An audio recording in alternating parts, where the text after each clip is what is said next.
तो आज हम पढ़ेंगे सेंट्रीपिटल फोर्स।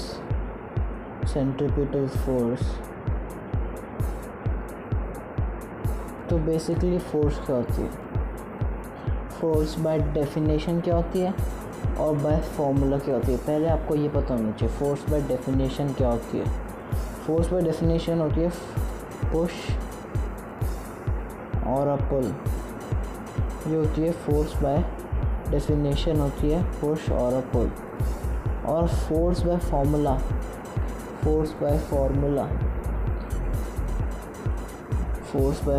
क्या होता है?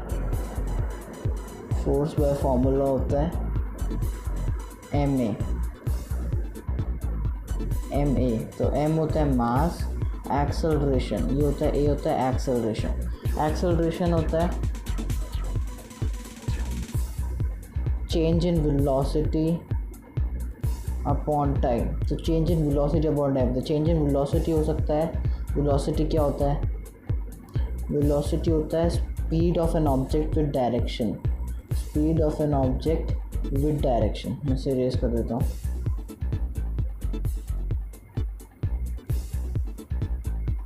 वेलोसिटी होता है speed of an object with direction. तो अगर एक वेलोसिटी की डायरेक्शन भी चेंज हो रही है, ये डायरेक्शन भी चेंज हो रही है, मतलब उसकी एक्सेलरेशन चेंज हो रही है। और अगर एक्सेलरेशन चेंज हो रही है तो हमें पता है फोर्स इक्वल्स टू एम है। कोई फोर्स उसमें एक्ट कर रही होगी तभी उस बॉडी का एक्सेलरेशन चेंज हो रहा है। तो इसका ये मतलब हुआ कि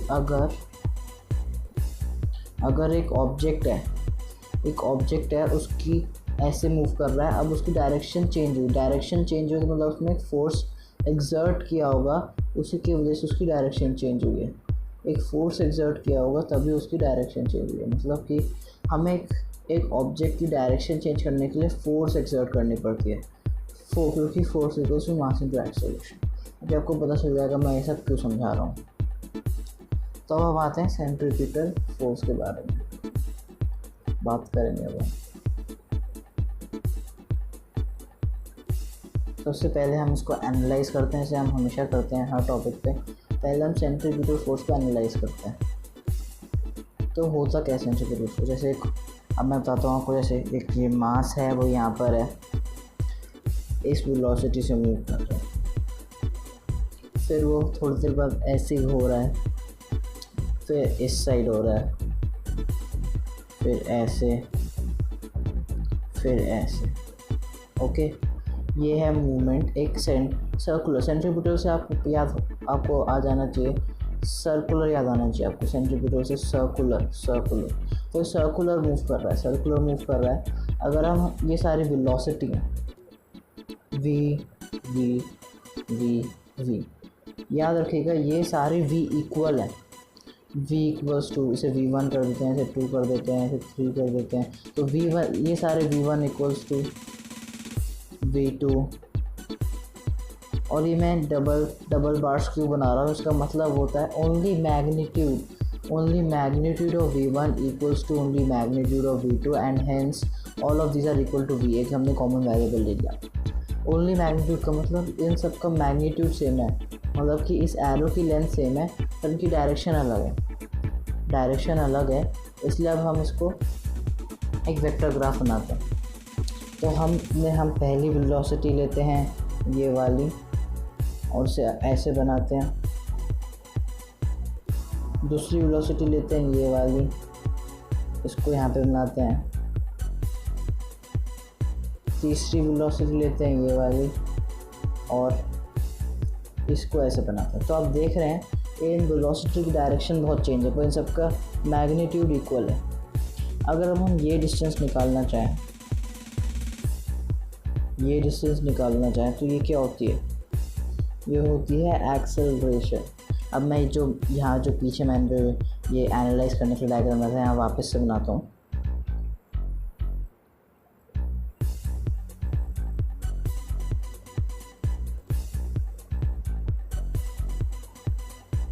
ये 3 थे वेलोसिटी।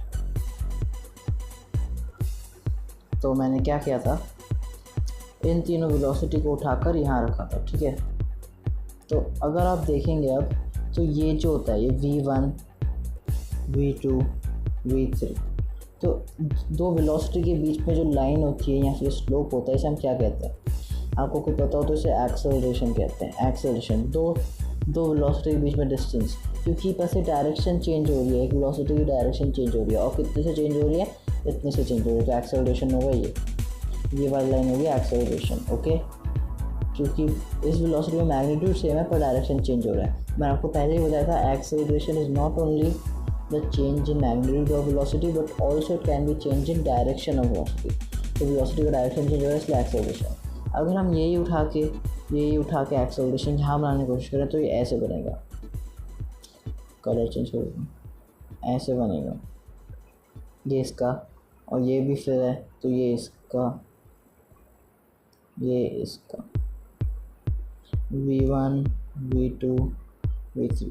तो आपने देख लीजिए ये सारे जो वेलोसिटी हैं ये ऐसे जा रहा है, फिर थोड़े टाइम बाद फिर ये ऑब्जेक्ट इस साइड इसके एक्सेलरेट हो जाता है और इस साइड जाता है, फिर से इस साइड एक्सेलरेट हो जाता है और इस साइड जाता है।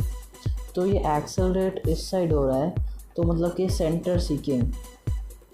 कोई सेंटर सीकिंग फोर्स और एक्ट कर रही होगी इस पर, जो इसकी डायरेक्शन बार बार चेंज कर रही है, मोशन की बार बार इस एरो की तरफ खींच रही है, सेंटर की तरफ उसको खींच रही है। तो कोई फोर्स एक्ट कर रही होगी, क्योंकि एक्सेलरेशन चेंज हो रहा है। मैं आपको पहले ही कहा था एक्सेलरेशन चेंज हो रहा है मतलब कि कोई फोर्स एक्सर्ट हो रही होगी, नेट फोर्स एक्सर्ट हो रही होगी, और ये फोर्स क्योंकि सेंटर में एक्सर्ट होती है तो हम इसे कहते हैं सेंट्रीपिटल फोर्स। इसे हम कहते हैं centripetal force. Centripetal force, I hope आपको समझ आ गया होगा सेंट्रीपिटल फोर्स होता क्या है। तो सेंट्रीपिटल फोर्स के थोड़े एग्जाम्पल्स देख लेते हैं। जैसे कि मास है अर्थ,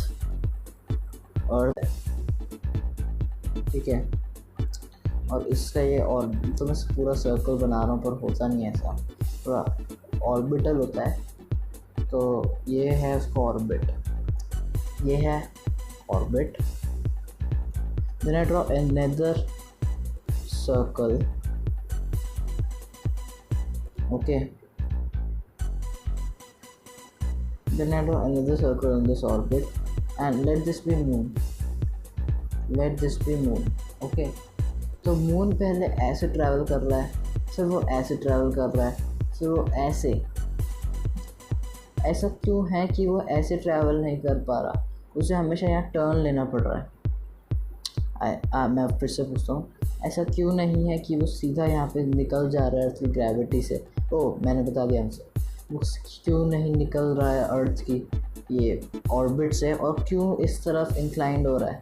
इनफैक्ट क्यों फॉल हो रहा है वो इस तरफ बार बार? तो यहाँ से भी निकल सकता है वो अर्थ के ऑर्बिट के बाहर, यहाँ से भी स्ट्रेट निकल सकता है। क्यों वो इस साइड उस एक्सेलरेट हो रहा है? परफेक्ट टर्म, एक्सेलरेट क्यों हो रहा है इस साइड एक्सेलरेट क्यों हो रहा है? अगर आप देखेंगे तो ये है centripetal acceleration. In physics this is called as centripetal acceleration. But in reality, what is this? We all know. Why is this? This is because of gravity. तो हमने देखा gravity can also take a form of centripetal acceleration, वो हमने अभी देखा। Gravity can also take a form of centripetal acceleration।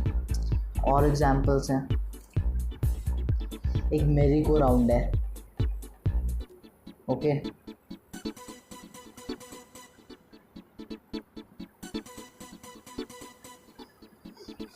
तो आपको समझ आ गया होगा कि एक ऑब्जेक्ट वो हमेशा uniform circular motion, now you get the term, uniform circular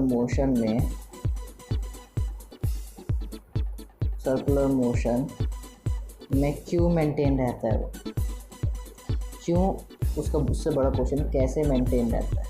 तो this is because of a force called as centripetal force, जो उसे सेंटर पे सीक करती रहती है, सेंट्रल से अट्रैक्ट करते रहते हैं वाटर व्हील से, सेंट्रल पे अट्रैक्ट करते रहते हैं, सेंट्रल पे एक्सेलरेट करती रहती है, वो होती है centripetal force. Don't confuse between centripetal force and centrifugal force.